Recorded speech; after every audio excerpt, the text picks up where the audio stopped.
कोशिश की गई, क्योंकि यह माहौल खराब करने के लिए मंदिर में मूर्तियों पर भी अपशब्दों का प्रयोग किया गया, वहां पर्चे भी फेंके गए थे। बिल्कुल। और अब खबर यूपी से, जहां सरकार की पहल पर मछलियों के लिए भी अब आधार कार्ड बनाने की कवायद चल रही है।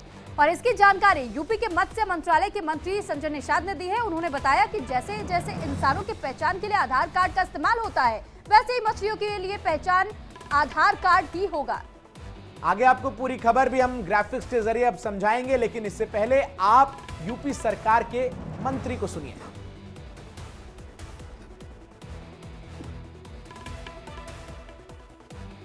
बनाया था, उसमें था रिवर इंचिंग था। आपको बताया कि स्पेशल हमारे जैसे आदमी का आधार कार्ड होता है, वैसे हमारे मछलियों का भी आधार मिले तो हमने जो प्लान बनाया था, उसमें था रिवर इंचिंग था। आपको बताया कि स्पेशल हमारे जैसे आदमी का आधार कार्ड होता है, वैसे हमारे मछलियों का भी आधार मिले तो यूपी सरकार के मंत्री संजय निषाद को आप सुन रहे थे, कह रहे हैं कि अब मछलियों का भी आधार कार्ड बनाया जाएगा, जिससे मछलियों की पहचान होगी। लेकिन सुरभि, दिलचस्प ये है कि मान लीजिए आधार कार्ड में किसी मछली को अपनी फोटो पसंद नहीं आई, तो वो अपडेट कैसे करवाएगी उस आधार कार्ड को? तो बिल्कुल देखिए, रोचक जानकारी ये सामने आई कि अब मछलियों का आधार कार्ड तैयार किया जाएगा।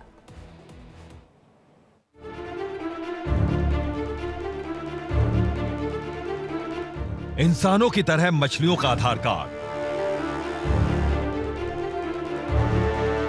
हर नदी की मछली का होगा अलग आधार।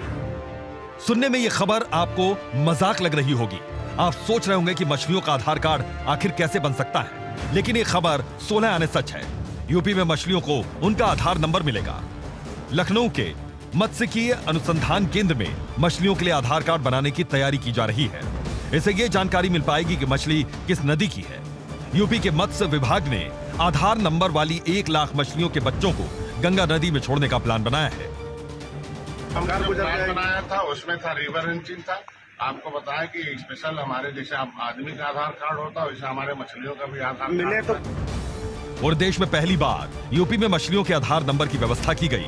सरकार ऐसा क्यों करने जा रही है, इसके क्या फायदे होंगे, ये भी जान लीजिए। आधार नंबर से मछली किस नदी की है ये पता चल जाएगा। चिप में मछलियों की सारी जानकारी रहेगी। इसके लिए छोटी छोटी समिति बनाकर काम किया जा रहा है। इसके जरिए नदियों के किनारे रहने वाले लोगों को रोजगार मिलेगा। इसके जरिए मछली माफिया पर पूर्ण रूप से लगाम लगेगी। इस नई पहल से आने वाले वक्त में राज्य के मत्स्य पालन मंत्रालय को बड़ा लाभ होगा। मछलियों की पहचान करना आसान होगा।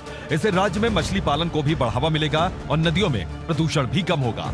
इससे पर्यावरण में अनुकूल प्रभाव पड़ेगा। Bureau report, India daily live.